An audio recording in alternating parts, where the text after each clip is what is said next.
We are doing the 13th chapter of Bhagavad Gita today. So we'll begin with the chant of Gita, this chapter, and then go into the meaning.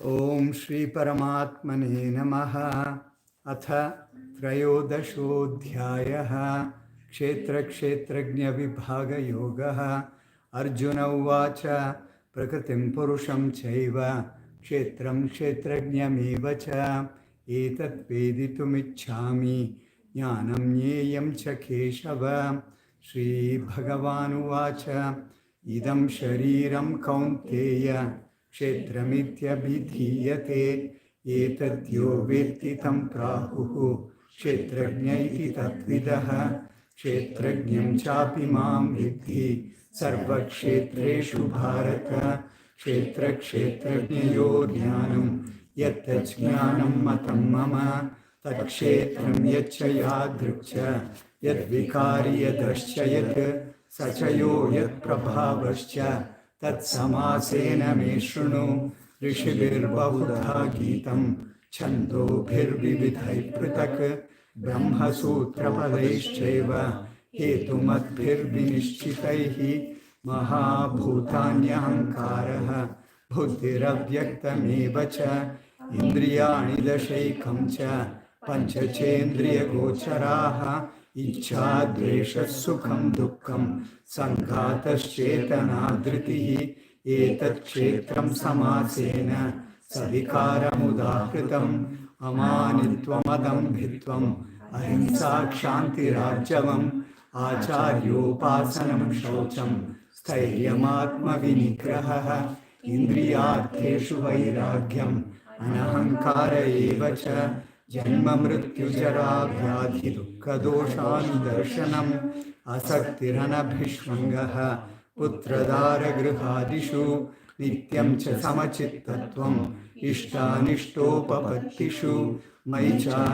yogena bhaktirabhya vicharini viviktadesha sevitvam aratirjana samsadi adhyatma jnana nityatvam tattva jnanartha darshanam एतज्ज्ञानमिति प्रोक्तम् अज्ञानं यततोऽन्यथा नेयं यदतत् प्रवक्ष्यामि यज्ञात्वामृतमश्नुते अनादिमत्परं ब्रह्म न सत्तन्नासदुच्यते सर्वतः पाणिपादं तत् सर्वतोक्षिशिरोमुखं सर्वतः श्रुतिमल्लोके सर्वमावृत्य तिष्ठति सर्वेन्द्रियगुणाभासं सर्वेन्द्रियविवर्जितम् असक्तं सर्वभृक्षैव निर्गुणं गुणभोक्तृ च बहिरन्तश्च भूतानाम् अचरं चरमेव च सूक्ष्मत्वात् तद्विज्ञेयं दूरस्थं चान्तिके च तत्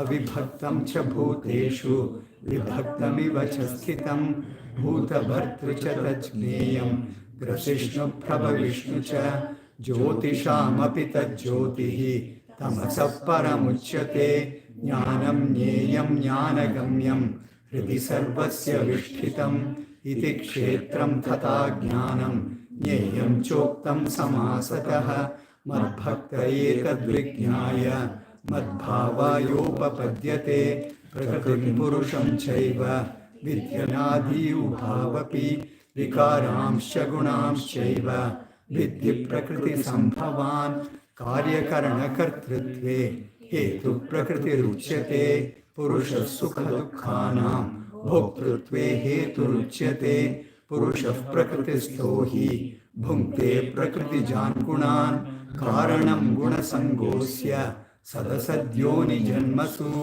उपद्रष्टानुमन्ता च भर्ता भोक्ता महेश्वरः परमात्मेति चाप्युक्तः देहेऽस्मिन् पुरुषः परः स एवं वेत्ति पुरुषं प्रकृतिं च गुणैः सह सर्वथा वर्तमानोऽपि न स भूयोऽभिजायते ध्यानेनात्मनि पश्यन्ति केचिदात्मानमात्मना अन्ये साङ्ख्येन योगेन कर्मयोगेन चापरे अन्ये त्वेवमजानन्तः श्रुत्वान्येभ्य उपासते तेऽपि चातितरन्त्येव मृत्युं श्रुतिपरायणाः यावत् सञ्जायते किञ्चित् सत्त्वं स्थावरजङ्गमं क्षेत्रक्षेत्रज्ञसंयोगात् तद्विद्धि भरतर्षभ समं सर्वेषु भूतेषु तिष्ठन्तं परमेश्वरं विनश्यत्स्व विनश्यन्तं यः पश्यति स पश्यति समं पश्यन् हि सर्वत्र समवस्थितमीश्वरं न हि नस्यात्मनात्मानं ततो याति परां गतिं प्रकृत्यैव च कर्माणि क्रियमाणानि सर्वशः यः पश्यति तथात्मानम् अकर्तारं स पश्यति यदा भूतपृथग्भावम् एकस्थमनुपश्यति तत एव च विस्तारं ब्रह्म सम्पद्यते तदा अनादित्वान् निर्गुणत्वात् परमात्मायमव्ययः शरीरस्थोऽपि कौन्तेय न करोति न लिप्यते यथा सर्वगतं सौक्ष्म्यात् आकाशं नोपलिप्यते सर्वथावस्थितो देहे तथात्मानोपलिप्यते यथा प्रकाशयत्येकः कृत्स्नं लोकमिमं रविः क्षेत्रं क्षेत्री तथा कृत्स्नं प्रकाशयति भारत क्षेत्रक्षेत्रज्ञयोरेवम् अन्तरं ज्ञानचक्षुषा भूतप्रकृतिमोक्षं च ये विदुर्यान्ति ते परम्। ॐ तत्सदिति श्रीमद्भगवद्गीतासु उपनिषत्सु ब्रह्मविद्यायां योगशास्त्रे कृष्णार्जुनसंवादे क्षेत्रक्षेत्रज्ञविभागयोगो नाम त्रयोदशोऽध्यायः। सर्वधर्मान् परित्यज्य मामेकं शरणं व्रज अहं त्वा सर्वपापेभ्यः मोक्षयिष्यामि मा शुचः। हरि ओम तत्सत्, हरि ओम तत्सत्, हरि ओम सर्वं Shri कृष्णार्पणमस्तु।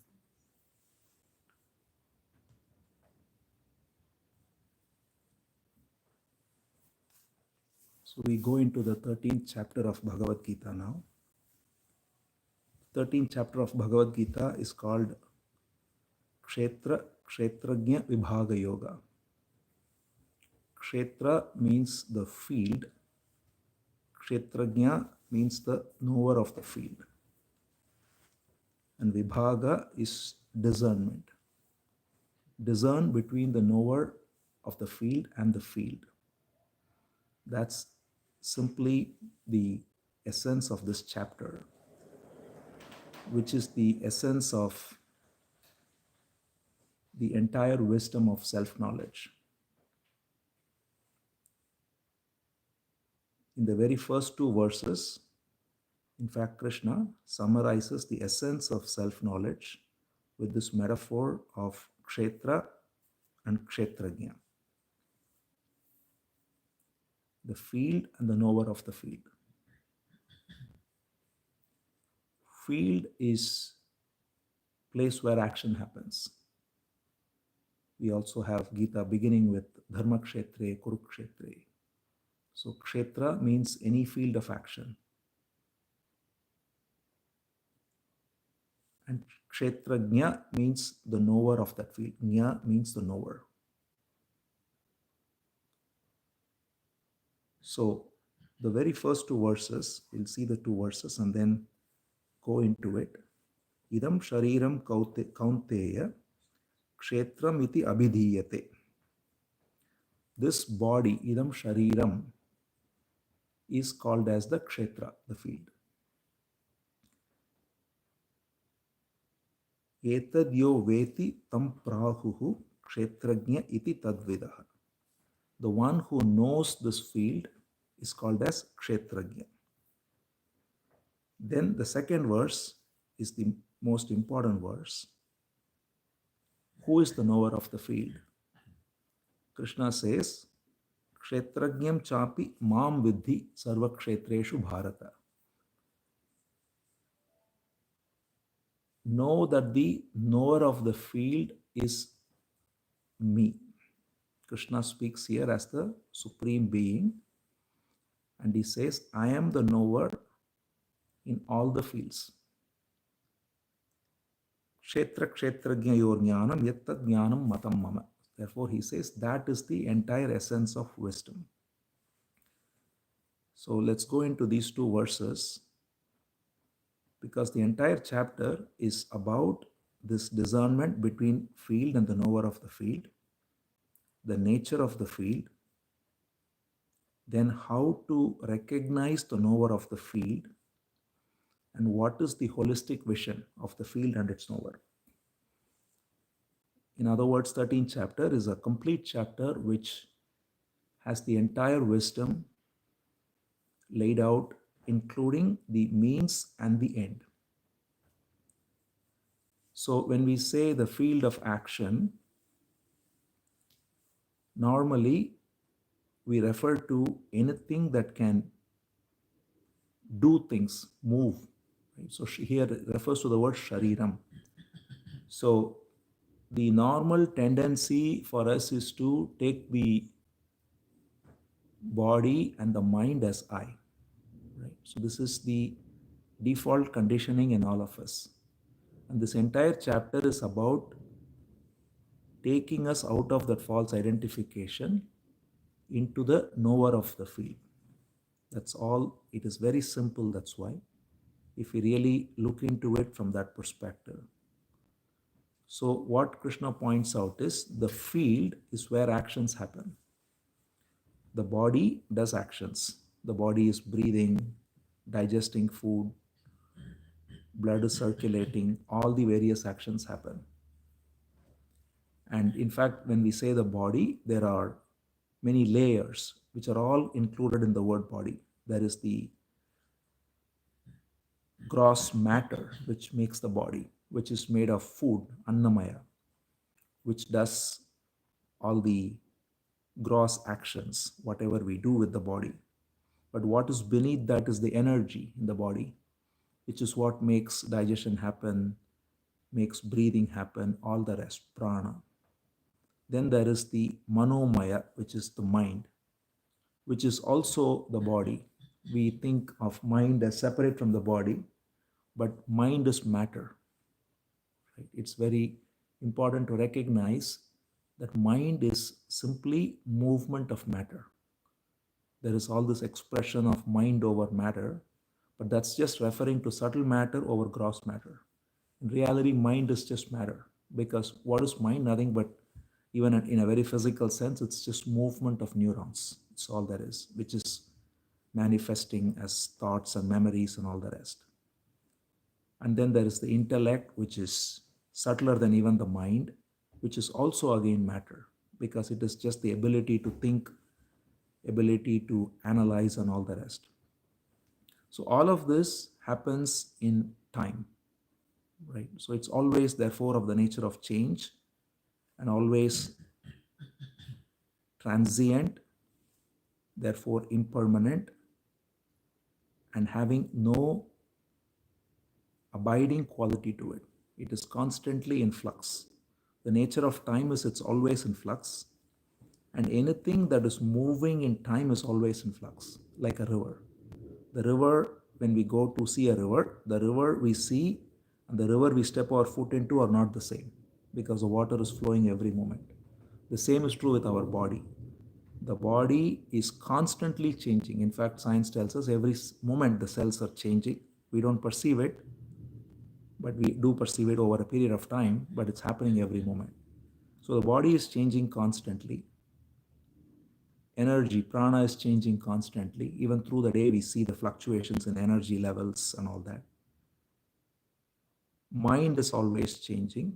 There is different modes of the mind, and the intellect and its faculty capability is also changing constantly. So who is the one who is aware of all of this? This is the central question of what's called self-inquiry. It's a very simple but direct pointer. We normally use the word I to refer to all of this.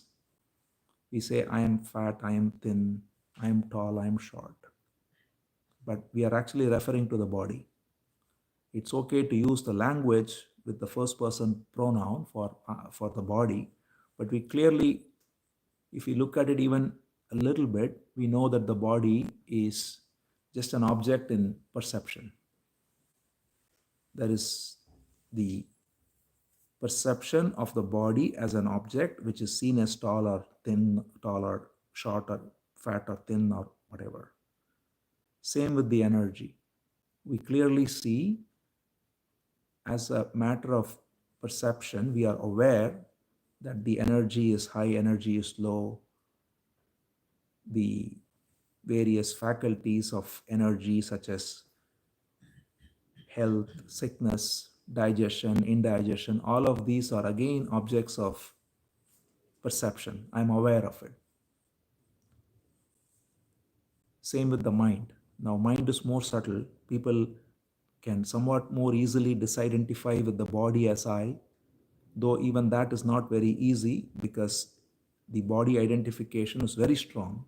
Society also reinforces it constantly through body images and all the rest. Or health, for example, we identify ourselves with our health, which is prana.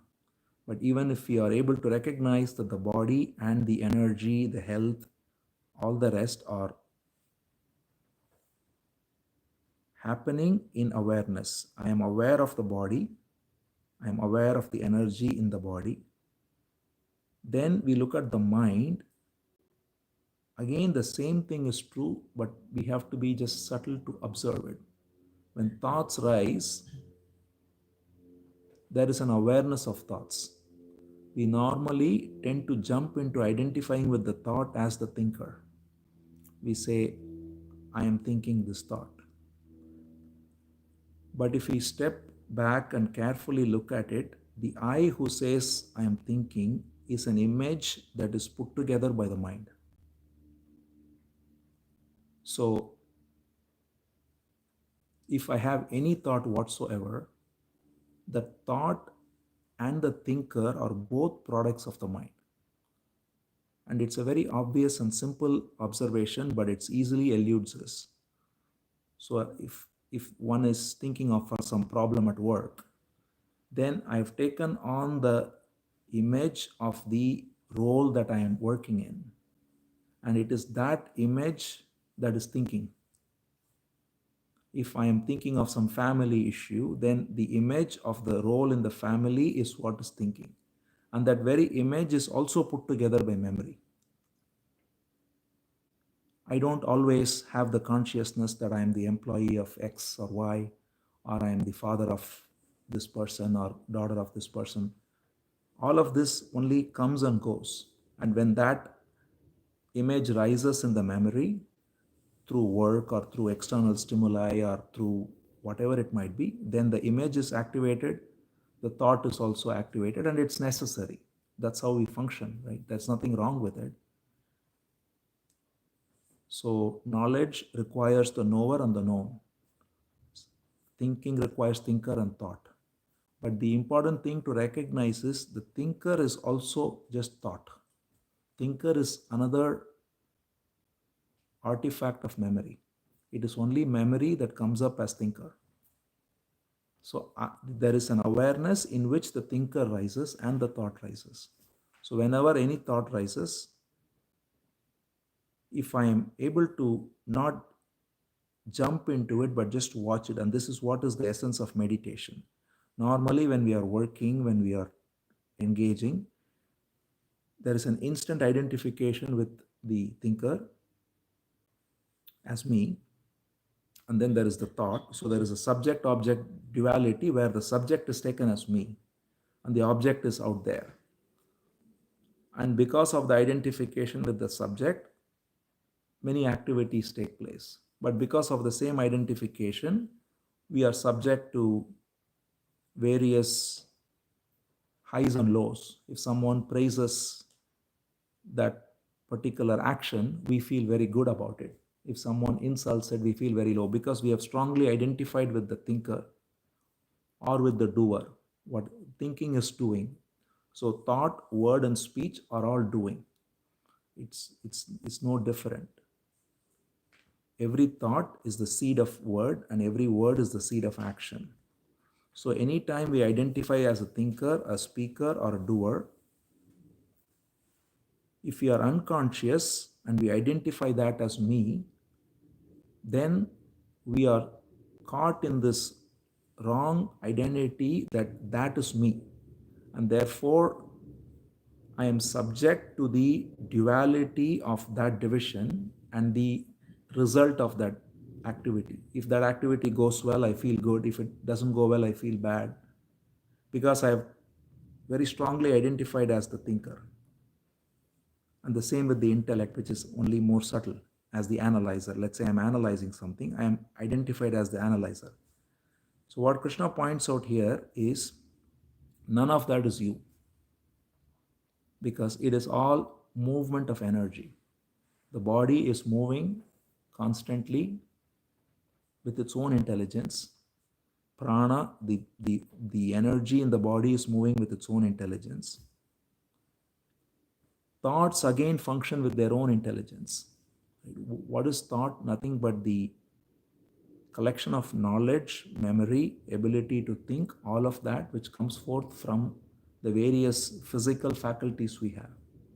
So we are aware of it and it's constantly changing. So when I recognize that the awareness is unaffected by the changing thoughts, then I am not identified as the thinker or the thought.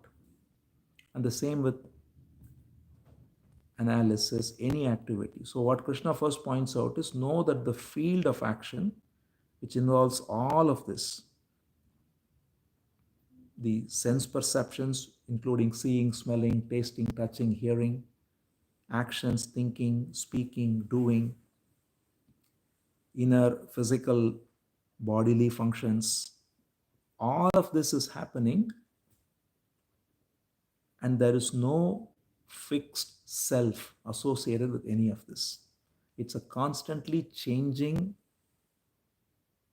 ever in flux movement of energy. But then the question comes, who am I? So that is the essence of the next verse where Krishna says, the knower of the field, that is pure awareness. And know me, Krishna says, that pure awareness is divine. So we'll go into why that is divine, what is the nature of the field. But first, the recognition that the field of action is constantly in flux. It is moving in time. It is of the nature of becoming. And therefore, it goes through birth. Sometime it stays and it dies. And this is true at every level. Every thought is born, it stays for some time, it dies. And at a larger level, the body is born, it stays for some time, a few, maybe 100 years at most, and it dies. So anything in time has this threefold quality. It comes up, it remains for some time, and it dies. And what Krishna points out is that movement in time, that becoming, is happening by the intelligence of the field, and there is no permanent I with any of that, because there is no entity who can be told to abide as the permanent actor or perceiver in the field. The field is moving in its own way, but there is the knower of the field, because the only thing that doesn't change is that there is a sense of awareness. I am aware of the body. I am aware whether the body is healthy or sick. I am aware whether this thought is coming or not, whether I'm aware of the feelings, I'm aware of emotions. So everything that is there is an awareness within that is choicelessly witnessing everything that's coming and going. And this choiceless witnessing is what Krishna says is me, as in the divine. So that is the essence of Kshetra, Kshetrajna Vibhaga. The field has no self in it. The true self is only the knower of the field. And that knower of the field is the same in everyone. So that is the other important point that Krishna brings out. He says, Sarva Kshetreshu Bharata. First, so he pointed out that I am the knower of the field, not only in one field, but in all the fields. Why? Because the field is unique with everyone, right? The body is different between you and me. The thoughts are different. The energy is different. Every little thing is different. Even the each cell is unique. Everything in the manifest world is unique, right? But the only thing that is same is the sense of awareness. It is not that the sense of awareness here and the sense of awareness there are any different. It is to simply understand we may have multiple rooms in the house and every room is different in every other aspect, but every room is illuminated by the same sunlight, right? So the objects in the room are different at every single level, but the light that illuminates the room is the same. So therefore, that light that illuminates the room is not personal anymore. So that is the mystery of why Krishna says, I am the light, as in it is the divine that illuminates every field. Because if the light were different in everyone, then you could say that there are different personalities. But if we carefully analyze and inquire into this, we see that everything else is different. If you take any two people, every thought is different. Even two twins you take, everything is, they may even look alike a little, but if you look closely, they are unique in every way. Even two blades of grass are not the same. They are unique in every way. So everything in this universe is infinitely diverse and unique.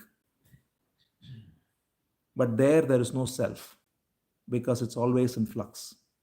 There is no entity to put your hand and say, that is me or that is you. I cannot say that. I cannot point your body and say that is you because it'll be different tomorrow.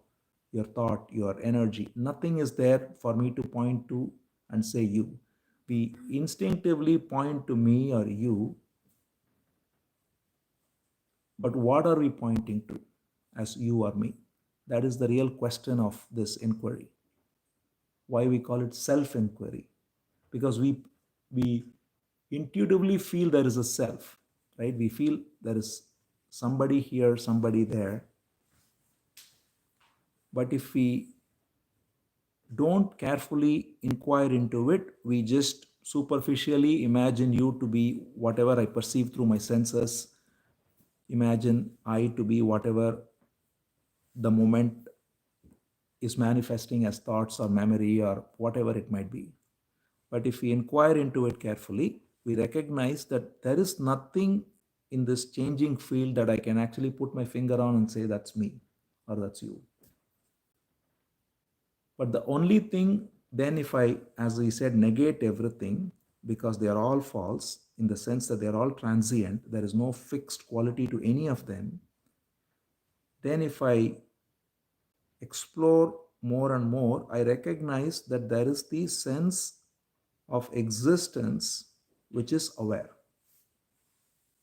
I am aware of the body, I am aware of the thoughts, I am aware of the energy. There is an awareness within that is unaffected. When there is sickness, there is an awareness of the sickness. When there is health, there is an awareness of the same health. When there is a so-called good thought, there is an awareness of that. When there is a so-called bad thought, there is again an awareness of that. And that awareness is exactly the same in everyone. It is not that awareness has any quality to it. It is simply aware. Anything that has quality will change. The body, mind, intellect, all of them have qualities, but awareness has no quality. Therefore, it remains just the same. So Krishna says that quality-less pure awareness, which is non-different among everyone, know that as me. And that is the essence of self-knowledge. Now, for that, Krishna then goes into first defining what the Kshetra is. We already saw that the Kshetra and the modifications of the Kshetra. So when we say the Kshetra, the field, it is known to be made of very precisely 24 elements. This is the whole science of Sankhya. So Sankhya means literally, well, normally it is translated as counting. Sankhya in Hindi also means counting. But in reality, what it actually means is spoken precisely. So samyak khyati iti sankhya, they say. So khyati means to speak correctly. So very precise enumeration of the material energy and the recognition that that is transient and separating it out from that which is eternal is sankhya. So he says, Mahabhutani ahankaro buddhir avyaktamevacha indriyani dashaikam cha pancha cha indriya gocharaha. So these 24 are the 5 elements first to begin with, right? Which is space, air, fire, water, and earth. Or to be more precise, soil. Because you could be on Mars and there is still soil, there is no earth. So there is 5 elements. And these 5 elements essentially is what makes the universe. That is why the universe in Sanskrit is called prapancha, right? Pancha means 5. Prapancha means what's made of the 5. So we can dig deeper, and that's what we have the periodic table for, which has a lot of elements. That's a more refined definition of the elements of nature. But at a broad level, there are 5 elements, right? So that's 5, Mahabhutani. Then there is the 5 senses, right? Which we already saw: sight, sound, smell, taste, and touch. Then there are the 5 objects of the senses, which is the things we see, the things we hear, the things we smell, the things we taste, the things we touch. Gocharaha, it's an Indriya Gochara. So we are up to 15 now. And then there are 5 Karmendriyas, it's called, which is the faculties of action, as we said. So the 5 elements is everything. And within that, there is the 5 senses which are taking inputs, perceiving things. And what it takes as input are the 5 objects of perception. And then the 5 Karmendriyas are essentially speaking with your limbs holding, with feet moving, and reproduction and excretion. So these are the 5 activities that every human especially does. And even those animals who cannot speak, they make sounds and so on. So these 5 are there. Right? We have it in the most refined way, we can say. So that makes it 20. And then there is the mind, intellect, ego, and the seed of all of this, which is called Mula Prakriti, which is that which is in deep sleep, for example, which comes out as everything else. Because when we go into deep sleep, we are not aware of anything else, but there is still the seed of everything. And that seed again sprouts when we wake up to bring forth the perception and all the rest. So this is the 24. And Krishna says these are the 24 elements of the Kshetra. So before he said, I will tell you Tat Kshetram Yacha Yad Rukcha Yad Vikari Yataschayat. So Vikari means the changes. So first he gave the Kshetra, very precisely gives the 24 elements of the Kshetra. So this is what our field of action is, right? So it's a very beautiful way to abstract out of the particulars. So the essence of science itself is to abstract from the particular to the general, right?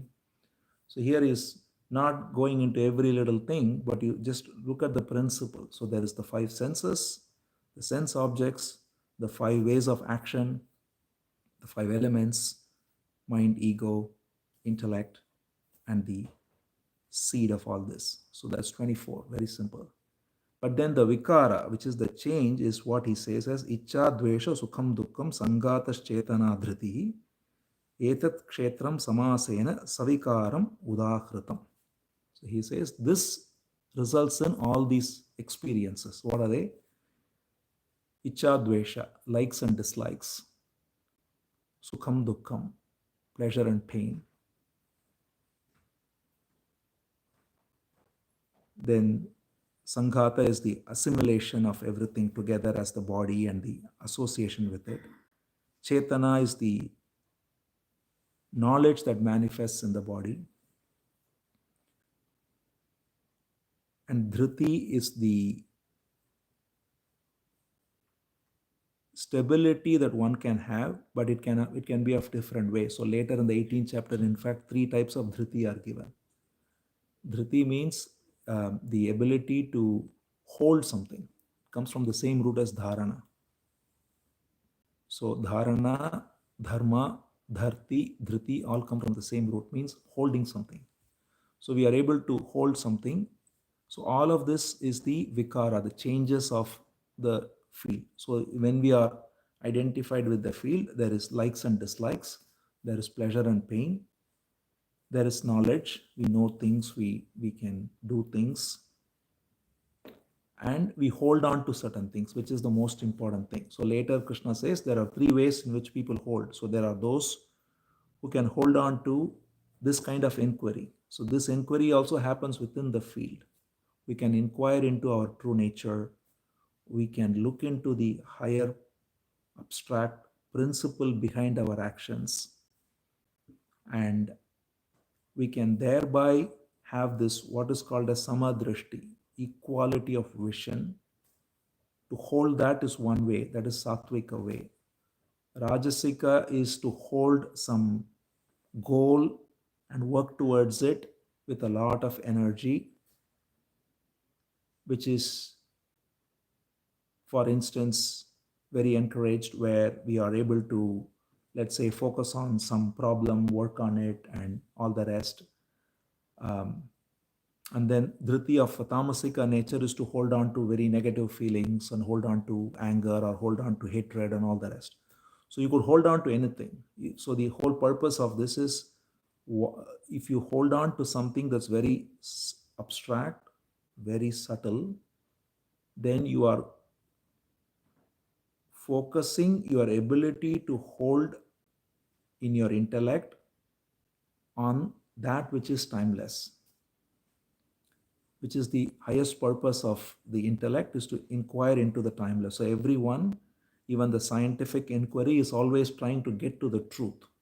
The unified theory and all the rest that science is after is to get to the truth. So the highest pursuit of knowledge is to get to truth. And everyone is, in any field, is wanting to get there. For example, all of academia is about that in its purest sense. But then there is also the, as we said, the Rajasika Dhriti, where one is focused on short-term goals or making money and all the rest, and power and all the rest. And then there is the negative tamasic dhriti of anger and hatred, and from which comes terrorism and all the rest, right? So all of this, Krishna says, etat kshetram samasena savikaram udahratam. So know this to be the kshetra. So the kshetra is the field with the 24 elements, and these 24 elements result in all of this. Why? Because we are identified with it, right? So the vikara is identification with the kshetra. The kshetra is the same. The field is the same for everyone, whether it is Ramana Maharishi or whether it is anyone. It's the same 24 elements. But the difference is the vikara. The vikara means all the dualities of pleasure and pain, anger, likes and dislikes. All of this is there when one is identified with the kshetra. So Krishna then beautifully goes to how to disidentify from that, right? So it is not simply knowing this as a theory, right? If we can even know that I am not the body, I am not the mind, I am not the intellect and all the rest. But what will happen naturally because of the conditioning of ourselves and the society is, it will instantly pull us towards it, right? So that is the nature of conditioning, nature of society, nature of this world. So it requires a certain discipline to actualize it. So that's the next set of verses Krishna goes into. So first he defined the essence of self-inquiry by discerning between the field and the field of action. Then he defined what the field is. And then he says, what does the field modify itself into because of identification? All this likes and dislikes and pleasure and pain and the dualities of life, highs and lows. One feels up, next day feels down. There is all kinds of societal issues, depression, suicide. So this is all, again, that's why to emphasize Gita or self-inquiry is the most practical wisdom. It is not about some theory. It is not about some otherworldly achievement. It is not about going to moksha. It is about here and now. If we call moksha, the moksha is for here and now, not for attaining some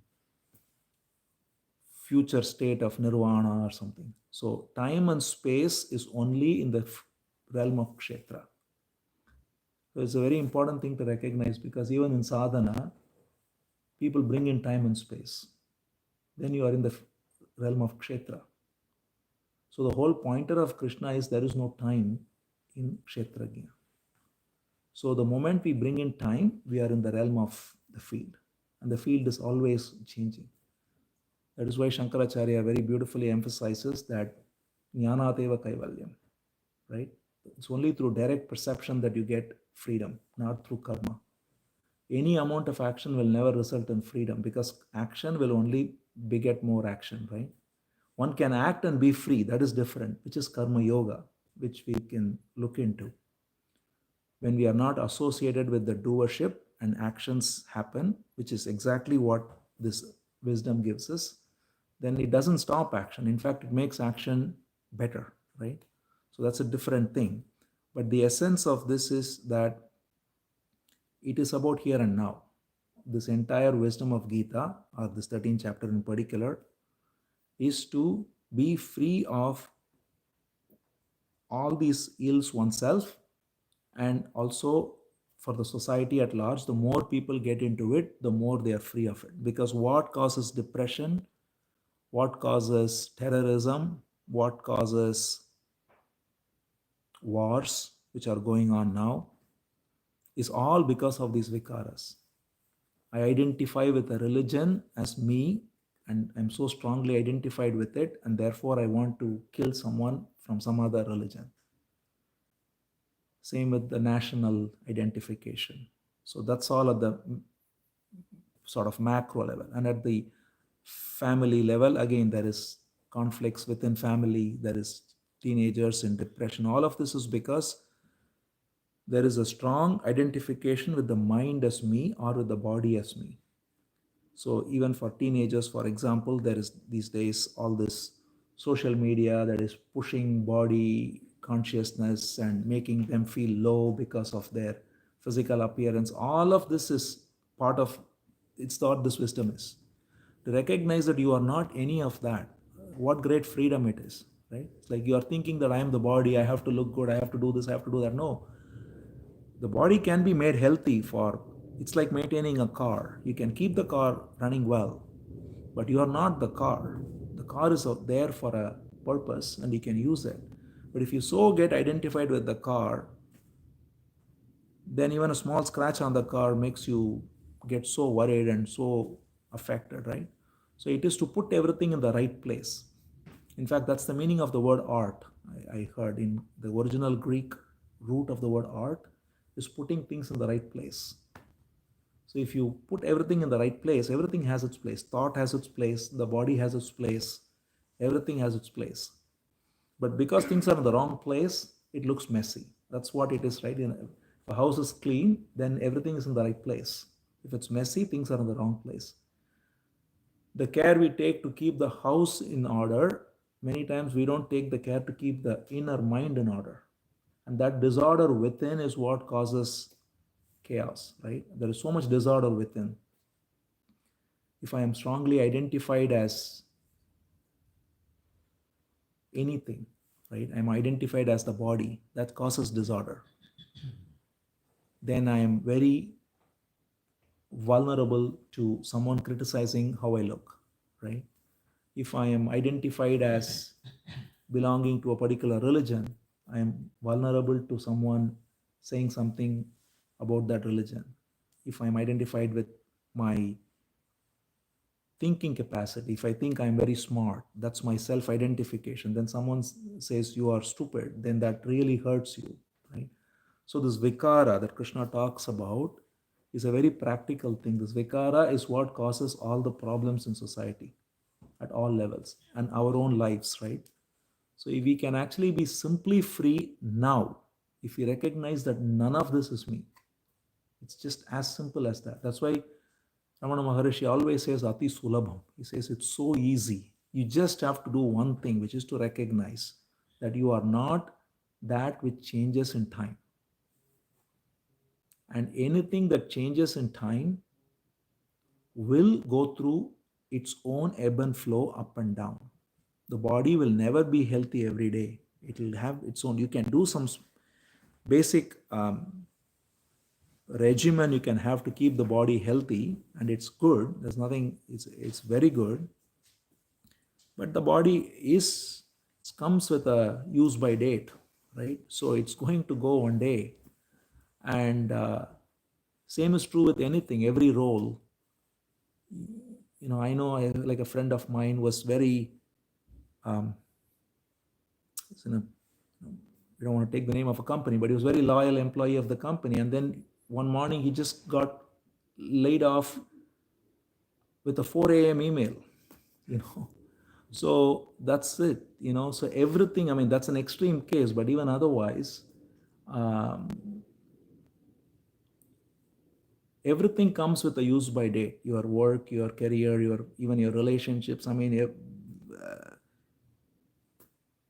no relationship lasts forever, right? I mean, we have to accept it, right? And all of this, when we recognize that the kshetra, the field, which is in time, which is always in movement, is in flux, it's impermanent. And there is no me there. That is the most important thing. I'm not anything, there is no me there. Because it's just constantly in flux, right? But because I think there is a me, there is all these vikaras. There is likes and dislikes, pleasure and pain, anger, hatred, all the rest. So Krishna moves into a beautiful set of verses which talks about how to not be identified, right? Because that's the real question, right? Is that I'm identified with the body. That's the natural conditioning of everyone in society. And this wisdom is offered. First of all, that's the beauty of Gita, of the true sage, is that he says you are not the body, you are not the mind, you are that which is free, timeless, right? The one who is very ripe can just get that one sentence and be free, right? But normally we are not, because we have many propensities or conditioning that takes us in the opposite direction. So Krishna says how to now counter them. That's the next step. So it's a very beautiful chapter which organizes in such a way, defines the discernment between field and the knower of the field, and gives us what the field is and what happens when we are identified with the field. Now we go into what is the way to be free of this false identification. So he says, Amanitvam, Adambitvam, Ahimsa, Kshantirarjavam, Acharyopasanam, Shaucham, Stairyam, Atma Vinigraha. So Amanitvam means first thing is the most important thing is being free of pride. Mana means pride, right? Amanitvam means being free of pride. If you have pride, that is the surest way to be identified with the body or the mind and fall down, right?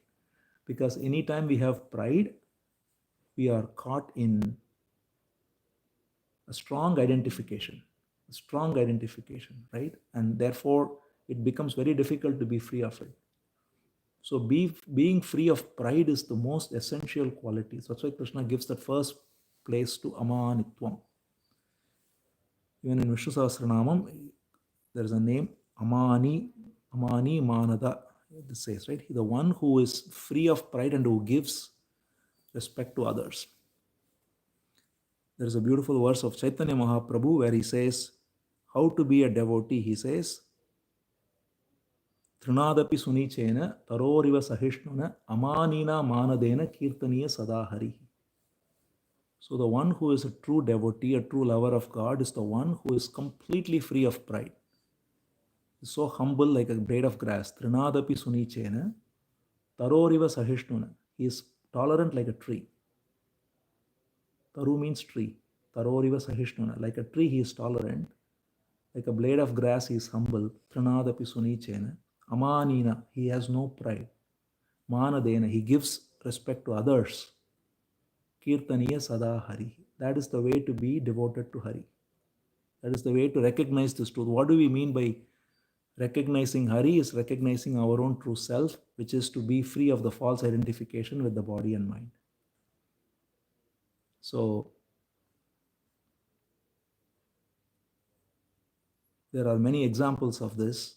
We saw recently the story of Ambarish, who is a perfect example of being a king and being completely humble and respecting others and never having any pride. So the secret to this whole wisdom is to have a mood of service all the time, which is what Ambarish teaches, which is what that verse of Chaitanya Mahaprabhu gives us. There is also a beautiful bhajan of Narsingh Mehta, which is very famous because of Gandhi, the Vaishnava Janato, where he says, Paradukke upakar kare toye mana abhimanana manere. He has no pride whatsoever. The true Vaishnava. Vaishnava means, again, it's not a sectarian identification. The one who is abiding in the Supreme Lord is Vaishnava. Vishnu means Sarvam Vyapayati iti Vishnu. The one who abides everywhere as the Kshetrajna is Vishnu. And the one who is abiding in him is Vaishnava. So, and that is the one who is free of Abhimana. Mana Abhimanana Manere. Completely free. So, that is the way this wisdom manifests in our life, right? To live free of pride. And that can happen only when we are in the mood of service. So the easiest and the most direct way, that's why in Bhagavatam, Krishna tells Uddhava, when Uddhava, there's Uddhava Gita, where Krishna gives all the instructions of self-knowledge and all of it. And Uddhava says, Krishna, you taught me everything. Uddhava is a dear friend of Krishna like Arjuna. But Uddhava is asking for a cheat code. He says, this is all great, so complex philosophy and all that. I want one thing. Just tell me one thing I can do to realize this wisdom. And Krishna says, out of great compassion, sure. He says, the only thing you have to do is to see everyone as divine and serve them. That's enough. Right? Because all of this wisdom boils down to that. We just saw that the field is unique for everyone and happening by the same energy, right? The reason we have division between you and me is because I think you are that body or that mind, I am this body, this mind. In reality, your body and my body are functioning by the same intelligence.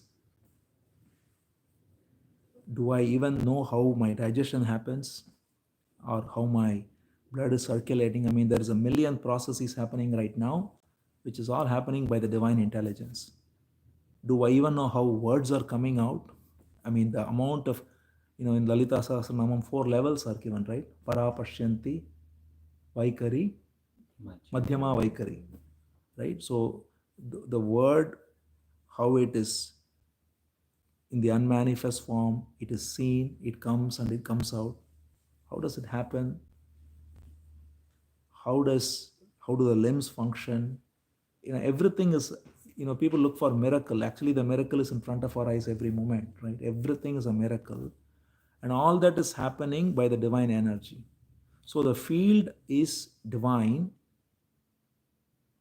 and devoid of any individual. That's what we have to be very clear in seeing. So therefore, the field everywhere is divine. Every body is divine. Every object, everything is an expression of the same divine. And the knower of the field is the same in all, as we saw, because it's the same awareness that's illuminating you and me and everyone. So then what is the right attitude towards everyone is to just be in love and compassion and service. So that's what amanitvam, adambitvam. Be free of pride, be free of ego, be free of looking for credit, but always be ready to offer credit, offer love, offer service. If we do that, that alone is enough.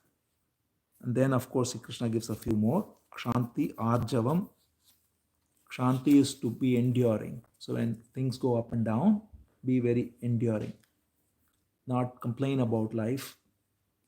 When the traffic is bad, accept it. When it is good, also accept it, right? Whatever happens, just having the endurance to just say, it is what it is, and not complain about it, not get too excited about it, not get too depressed about it. That is Kshanti. Arjavam is to be honest, having integrity between thought, word, and speech, right? We can think something, as they say in Tamil, ullondru vettu puramondru pesuvar. Those who keep one in their head and talk something else. How can you have the important thing is the ground has to be very clear, right? People sometimes go into spirituality and we talk of all these high flying things, but there is basic lack of integrity between thought, word, and action. Then it's not going to work. So that's so important. So Krishna says arjavam, thought, word, and action has to be integrated, right? Acharyopasanam means to revere the teacher or the teaching. Like our Acharya in this case is Krishna, right? Krishna gives this teaching out of compassion. Gita Acharya he's called, that's why. And so when we get this teaching, we are in reverence, we are in love, we are in gratitude for that. Shaucham is purity, to have purity, right? Externally pure is good, it's necessary too. But more importantly, internally pure, maintaining the purity within and not polluting the mind with unnecessary inputs, right? It takes a great discipline to not watch negative content, because that's the other important thing, is right? Every content that is produced is pushing the field identification, to use this chapter's language, right? The field, which is the body. Everyone is identified with the field and they are pushing that. So every movie is about that. Every whatever drama is about that, right? So that's why it's very important to not be affected by all of this by minimizing it, or by more easily only taking that which is elevating us. So Ambarish again beautifully says, you don't have to control the senses, because then he says here, right here, Atma Vinigraha, right? Regulating the senses and the mind. But you don't have to, people in yoga, for example, they say regulate the mind and the senses, how you just sit in silence and shut out all the inputs. Well, that's one way, but you cannot be like that all the time. Unless you are in the Himalayas or somewhere, you are completely in solitude, that's one way. But the very beautiful way that is shown by Bhagavatam is engage the senses, but in elevating activities, right? So right now we are engaging all the senses, and this is taking us out of the false conditioning. So Ambarish says, use my hearing to listen to the glory of Bhagavan, or to listen to the discourses. Use my vision to see everyone as divine, or to go to a temple, or to, more importantly, see the temple within everyone. Use the fragrance, the olfactory sense to smell divine fragrances, to have a beautiful altar, or to have tulasi leaves, or to have just this divine fragrance. Use the sense of taste to taste prasadam, right? We can make tasty food in a very beautiful way, offer it and share it with love. Then we are not denying the sense. We are eating correctly, not overeating, but sharing the food. Then we are engaging the sense in a beautiful way. Touch, Ambarish says beautifully, use the touch to touch the feet or hug devotees or to serve them with your hand, right? So you can use your ability, the tactile sense, to again be with people who are elevated in this way and bring us up, right? And we are mutually then bringing us out of this false conditioning. And same with the mind, of course, which is the sixth sense, right? Engage the mind in inquiry, in listening to Gita, or in discussing it, in talking about it, in sharing it, all of this. So then that way we can be free of the pollution in the mind, and the mind is regulated, the senses are regulated. Then he says, Indriyarteshu vairagyam, which is not having attachment to objects of the sense, right? Not having desire for experiences of the senses. We recognize that all sense experiences are transitory, then it's not so interesting anymore. I mean, it's necessary for certain activities, but we are not running behind it.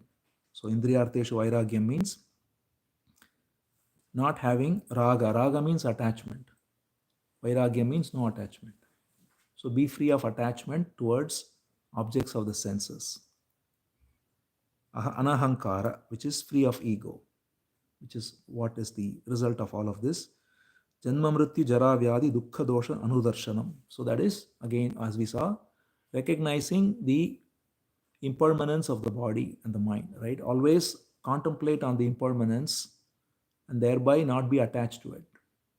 Because the conditioning of the body is that we think we are going to, there is a beautiful dialogue in Mahabharata where Yudhishthira is asked by Yaksha, what is the most amazing thing in this whole world? And Yudhishthira says the most amazing thing, he says, is that everybody sees everybody else dying, but they think they're going to live forever.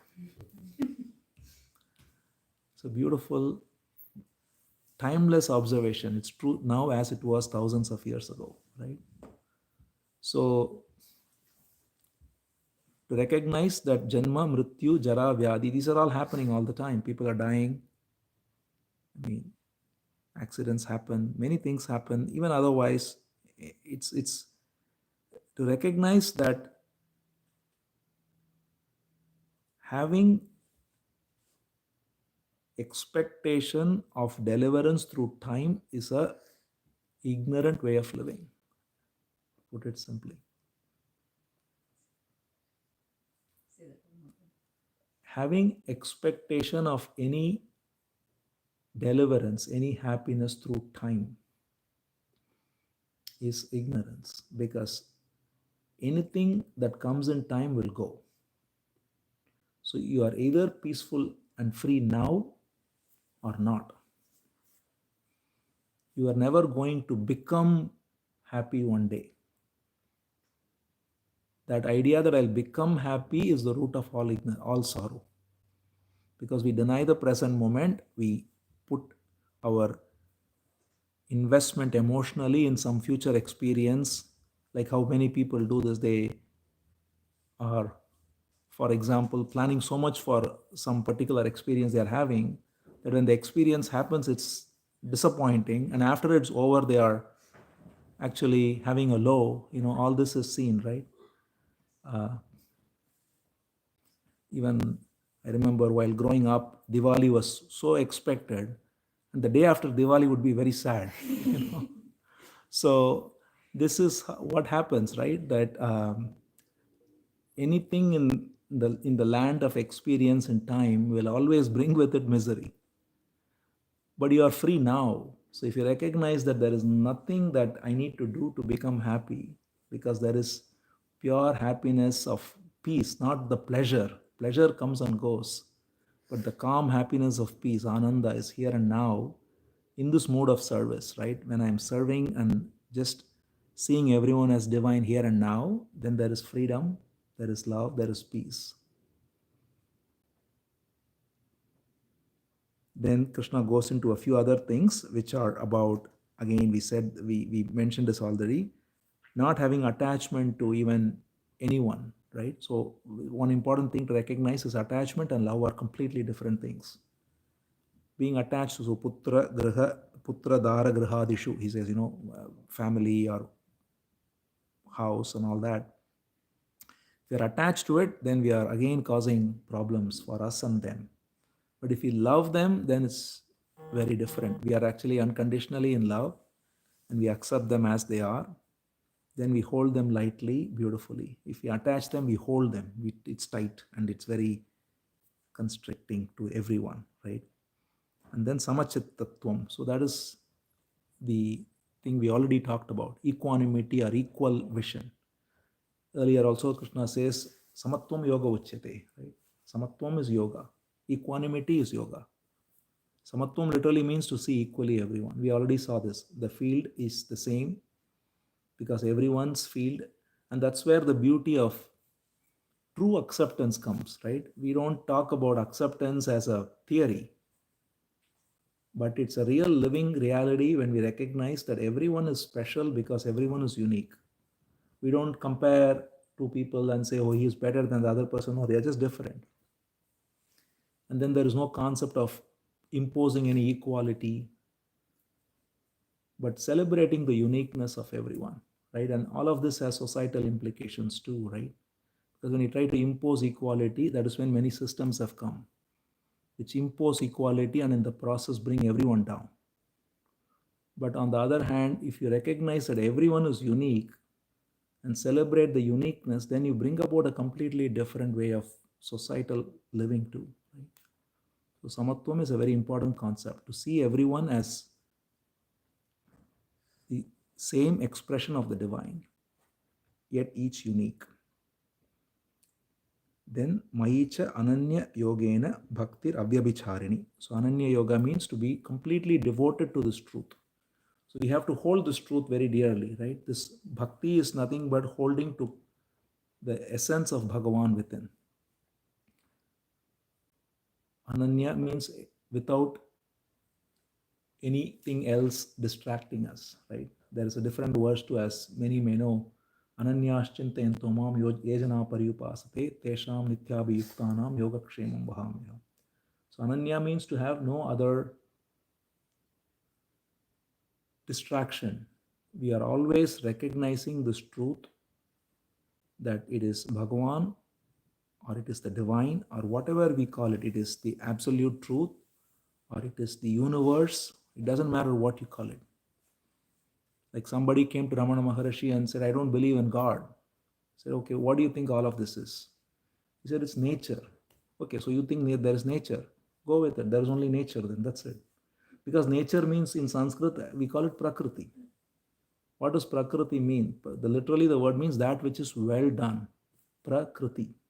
So all of nature is well done, right? It's so how beautiful the waters are, the plants are, the trees are, and the same thing we say nature, the body is nature too, right?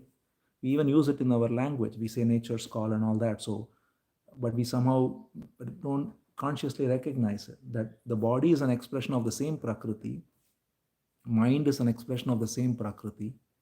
So you don't have to say, I believe in God. It's okay. It's just a name. At the end of the day, everyone, even the scientists, have this intuition, and that's why they are searching for this unified theory, right? Because there is an intuition that everything is coming forth from the same energy. And whatever name you call it doesn't matter. To be dedicated, so if you see that, that's why in Uddhava Gita, Krishna says, see everything as divine and serve everyone with that love, right? That includes our own body too. So we don't therefore deny our body and go to any extreme either. That's why in a different chapter, Krishna says this truth is neither for one who sleeps too little nor too much, neither for one who eats too little nor too much. Be in moderation. You take care of this body too, you take care of other bodies too, you take care of everyone, right? You live in moderation and you love everyone, and that also includes, so you don't judge yourself too, because many of the times what people are the most brutal against themselves, not others. We judge our own thoughts. We say how terrible I am, how this. No, there is no you. It's just thoughts. Every thought comes from the same ground of the divine, and you just offer it back to the same divine, and then you are free of such thoughts. That's why this beautiful metaphor of Bhagavatam has this halahal visham that comes. When we look within, there's a lot of negative thoughts, but if we offer it to Shiva, he accepts it. And then we are free of it. But if we take ownership of these thoughts as my negative thoughts, then I'm drowning in misery. And that's what people are drowning in, depression and anger and all the rest. So if you recognize that all thoughts are actually divine, even the negative thoughts are an expression of the divine. So you just don't associate with anything. Just see that this is all there is. Then you're free, and then you accept others too fully, right? And so that's Ananya Bhakti. Then he says, Vivikta Desha Sevitvam Aratir Jana Samsadi. So that is to be in solitude and not go towards places where people congregate with worldly intentions. Because as we just said, when we congregate like this, we are talking about satsang. But when we go to a different type of congregation, then all of it is about money and body and whatever. It's all very temporary, right? I mean, there is a need for those things for functional living. Certainly, one has to work, one has to do some exercise, one has to eat correctly. But to make that the object of our discussion and to worry about it, to plan over it, that is the nature of many discussions. So that's why in Bhagavatam it adds to this. So that's why Bhagavatam is always a beautiful supplement. Bhagavatam, Sanat Kumar, there's a beautiful, he says, always seek solitude, but run for satsang, which is not mentioned. Because when we are in satsang, it is greater than even solitude. You are then inquiring together, we are meeting in truth, we are recognizing the truth that is common to all of us, we are celebrating it, and we are holding that dear. So that's the supplement to this. Then the last verse, Adhyatma Jnana Nityatvam Tattva Jnanartha Darshanam. So thereby settle in this Adhyatma Jnana, this true wisdom of self-knowledge. Etad jnanam iti proktam ajnanam yadato anyatha.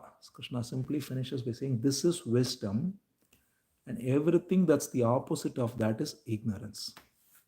So it's as simple as that. Everything, so whatever verse we saw, we can look at the opposite, that is ignorance. Amanitvam is wisdom, being free of pride. So pride is ignorance. Ahimsa is wisdom. Violence is ignorance. Arjavam, integrity, is wisdom. Lack of that is ignorance. So in every way, so shaucham, purity, keeping the mind pure is wisdom. Keeping it impure is ignorance. Acharyopasanam, revering the teacher and the teaching is wisdom. Treating it casually and say, why should I look into this? Or, having a flippant attitude towards it, that's ignorance. It doesn't mean you believe blindly, but you trust and verify. So that's the approach of all Vedic scriptures, is that you are expected to question with reverence. So it's like not very different from how, see, when we go to even a physics professor, we are expected to question him, but we are also having an implicit respect that he knows what he's talking about, but I will still question to understand. If I go with the attitude of why should I even listen to him, I'm not going to be able to learn physics. But at the same time, if I don't question at all and just blindly nod my head, I'm not going to learn either. So that careful, beautiful line is what Krishna always speaks in Gita about. Pariprashnena sevaya, he says in a different verse. So keep asking questions with humility. If you miss either one of them, it's a problem, right? So that's why it's here, it says, so wisdom is that, ignorance is to not do that. Same with all of this, Indriyartha Vairagyam. So if you are attached to objects of the senses, that's ignorance. If you are detached, it's wisdom.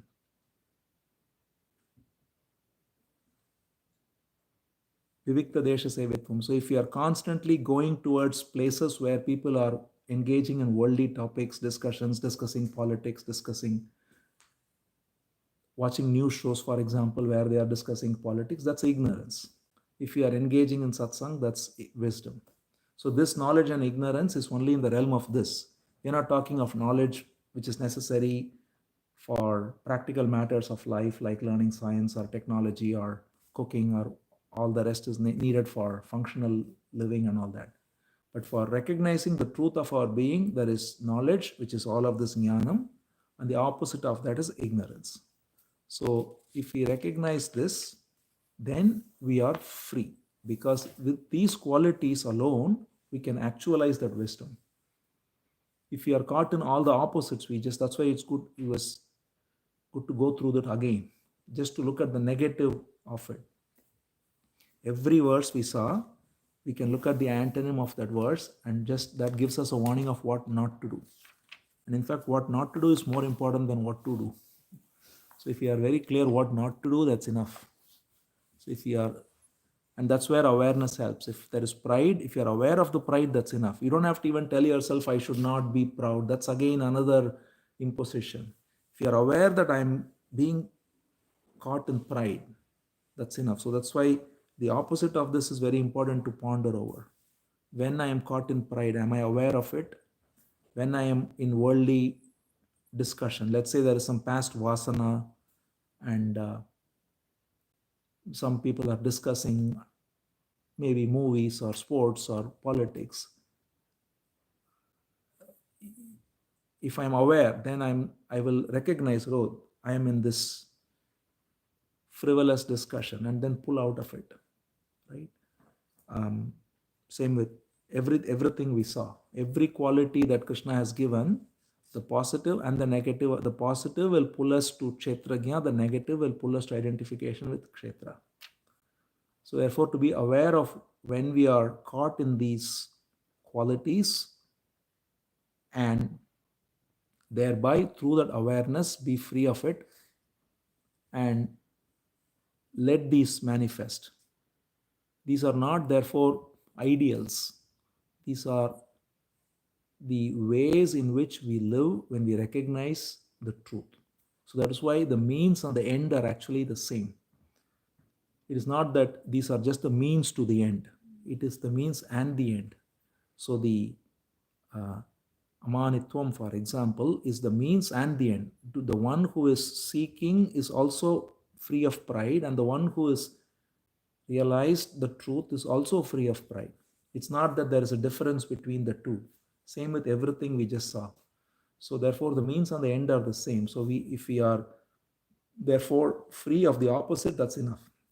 If you are aware of the opposite and thereby free of pride, free of violence, free of dishonesty, free of impurity, free of attachment to sense objects, free of identification with the body and thinking that, like Yudhishthira says, I will live forever, and making plans and just constantly associated with that, free of any attachment to anyone, free of getting caught in worldly topics and discussions. When I'm doing all of that with awareness, then this wisdom awakens. It's not a theory anymore, and we are able to actualize it, and that results in the Kshetrajna, the knower of the field, being seen as our true essence. And that true essence is the same essence in all, and therefore the essence of all is Bhagavan. So we don't have to then go anywhere, but we can find Bhagavan here. That is why it is said that more than, in Bhagavatam it says again and again, go more than tirthas, more than, that is, sacred places, more than going to temples, more than chanting mantras. Recognizing this wisdom in the heart is the highest essence. Because one can be in a temple chanting mantra, but the mind is going here and there, and we are making plans for something, we are doing this, doing that, all the rest, right?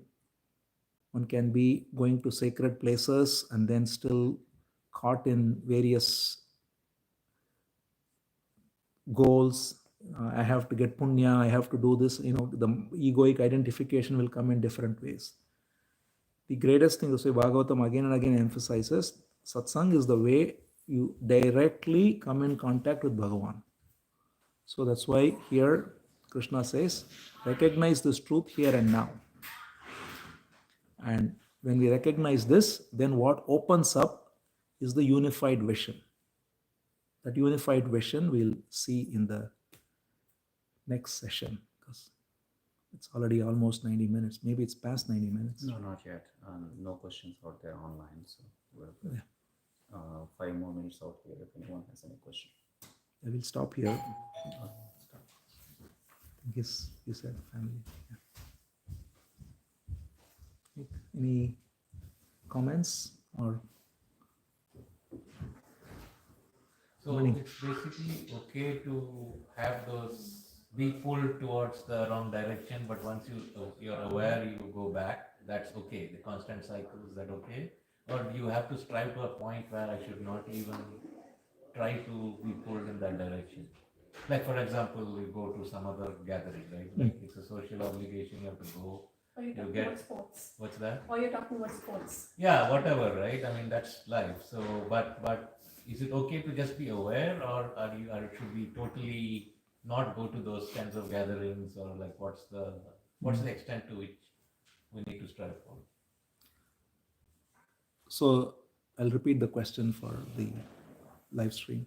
So the question is, when there are things that are happening which are not optimal, is it enough to be aware that I'm engaging in that, or should one completely be free of it, cut it out completely?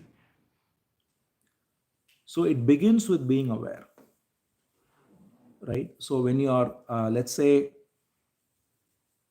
to take the example of a social gathering, let's say, right? You are going to a social gathering because you are having some taste for it, right? Anyone who goes for any gathering. So if I tell myself that I should not go to such gatherings, then there is a certain implicit control there, right? Which is going to only cause conflict. So it's always good to start from the first principle of the recognition of the purpose for which we are doing anything, right? So when someone is, when there is a social gathering, for example, or whatever in this case, when we get a taste for this, right? When we recognize that everyone is caught in this fragmentary partial identification, and that's where they are functioning from. I'm also functioning from that. And I recognize that that is causing misery, right? So that's why Krishna says, Janma Mritya Jara Vyadi Dukkha Anudarshanam, right? Like you have to see first that there is a problem here. When you see clearly that there is a problem in the way society at large is functioning, and then you see the alternate vision given through this teaching, which gives you a way to live life in a more sublime way, where you are free of these identifications. You are able to then serve others with love. You are able to accept any situation calmly. You are able to relate to everyone with a mood of sweetness and compassion. Then if you develop a taste for this naturally, then that will go away on its own. So what is important is not to cut it out, but to have the taste for this. So here he says, Krishna says, Aratir Jana Samsari. You have to have no taste for such gatherings. But that comes about when you have taste for this. When you recognize that this is beautiful, this is sweet, this is elevating, then that goes away. So it begins with awareness. So it is not that you cut it out as some kind of forced discipline, but it has to drop off on its own. So even for example, I remember even someone came to Ramana Maharshi and asked about, should I stop eating meat, right? It's not the same, but similar, I can say. And he said, it'll drop off. You don't have to force yourself, but it'll drop off. When you recognize this wisdom, and you by and by you become compassionate towards animals too, then you will not eat meat, right? You don't have to force yourself, but it'll drop off on its own. So the important, on the other hand, if you just be vegetarian, as somebody said, even pigeons are vegetarian. Vegetarianism is not a virtue by itself. I mean, the famous example is Hitler was vegetarian. So vegetarianism is not a virtue. What is the virtue is this wisdom, and that as a side effect of being vegetarian, that's a different thing, right? So so the whole point is not to force anything, but to recognize the wisdom and the love that it generates in us, and by that they drop off.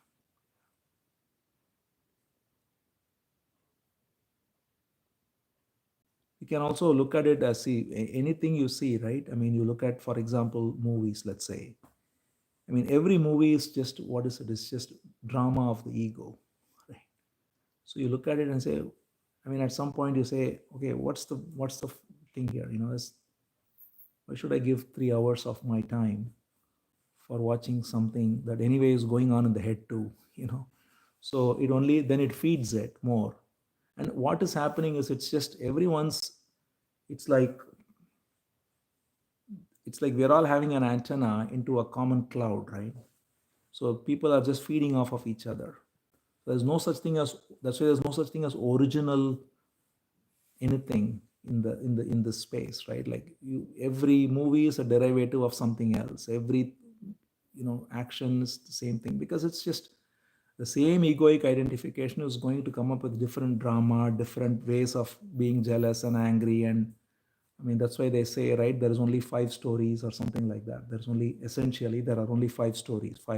Every story is an expansion of the 5 core stories, right? So if you really look at it, then there is no need to go into all of that, right? We can be free, like music, for example, right? I mean, you can have music that elevates us by listening to kirtan, let's say, right? I mean, there is a beautiful kirtan that is bringing us into this recognition calmly. But then there is music that can just be very exciting, right? So when we get the taste for this music that is very soft and very peaceful, then that will go away. So in every realm of activity, right, it is therefore what is important is to be aware first, aware of what I'm doing, and recognize the ignorance of that. So Krishna again and again says in Bhajagovindam, Shankara says, right, it's mudhamati, he says, right? Mudhamati means ignorant. He says, in every verse he uses the word mudha. I mean, the one who is ignorant is who's the one who is looking in all of this pleasure in all this, right? When you recognize that there is no real, I mean, there is happiness here and now in recognizing the divine in all, and then you see everything as divine, right? We can then do other things also. We can go to a place, we can go to the waterfront and see the beauty of the divine expressing itself as the waterfront or as the mountain or as anything, but you're not chasing it. But if it happens, it's beautiful. You look at a person, anyone, they are also an expression of the same divine. You look at anything, then you can have that consciousness within with which we can approach everything.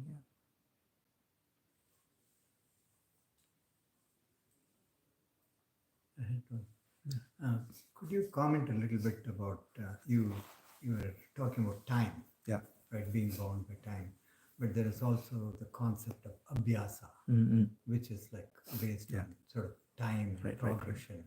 So could you, because earlier in the Gita, abhyasena tu Yes. kaunteya vairagya Vairagya, yeah, yeah.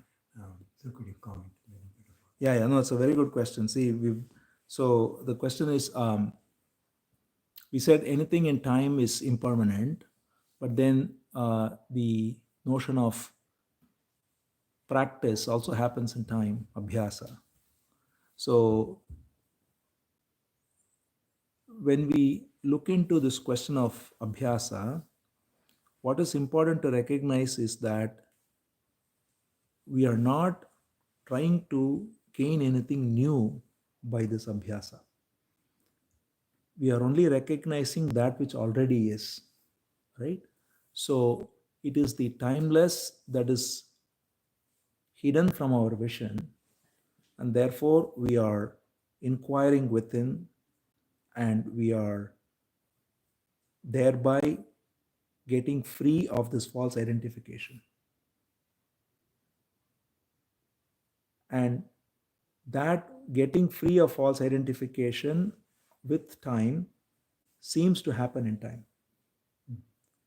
But it is not something that's new, that's coming, that is not here now. Okay, so it is already there. It is It's kind of already like, here.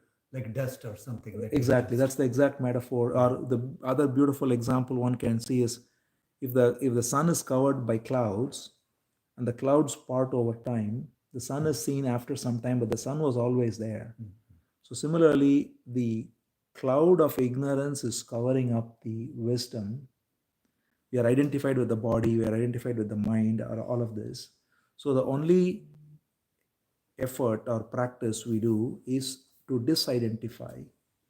And this inquiry is disidentification. So we have spent 90 minutes, which is time. And so in that sense, there is time. But what is important to recognize is that it is not gaining any deliverance through time, as in we are not getting anything new.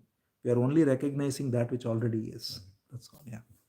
And that is always here. That's why there is a nice quote of Ramana Maharishi where he says, that which you are looking for is always here. And when you realize it, you will look back and laugh at the day you were looking for it. Right? Because it's always here. Right? So you will look. So the fact that I'm seeking something that is, it is like the example we saw of wearing glasses and looking for glasses. Right? I may be looking for glasses. Where is it? Where is it? It's already here. I seem to find it in time, but it was always there, right? So that's why it's different. But so apparently there is time involved in finding your glasses, but in reality you didn't find anything new. So that's why it's timeless. So here the wisdom of Kshetra and Kshetrajna is timeless.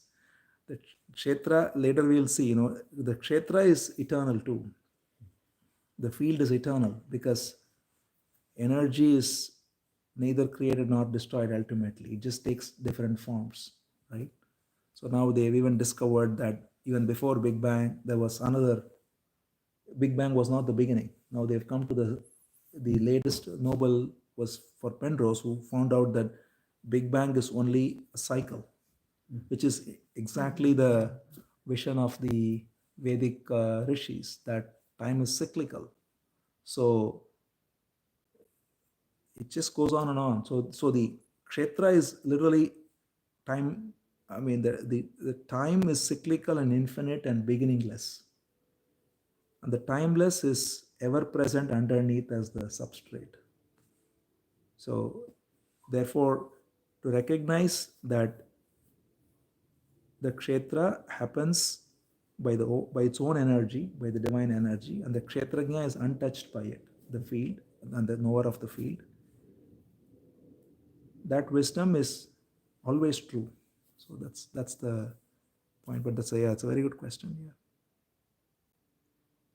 because it's a common question, right? The whole question of seeking, it happens through time, jnana, all that. But the important thing is even there. That's why many people. That's why Shankara, for example, emphasizes that jnana teva kaivalyam. Right? He says it is wisdom that frees you, which is devotion. Wisdom means to there is no difference between jnana and bhakti. Devotion is to recognize that I don't exist as an individual at all, only Bhagavan exists. That is jnana. Right? It is not that I realize anything. The I goes away and realization happens. So that is bhakti. Bhakti is to recognize that the Kshetra and Kshetrajna are both Bhagavan. And later we'll see this when the unified vision comes, then we'll see that we divide to unite actually. We first discern between Kshetra and Kshetrajna to recognize the division, and then we recognize that both are actually divine. Therefore, there is no I, and that's devotion. So that devotion, which is wisdom, is liberation. Everything else is only time bound. Like if I'm learning some yogic technique or something, that can give me some experience, I may see some visions, but those are all just coming and going. Right? The direct perception is here and now.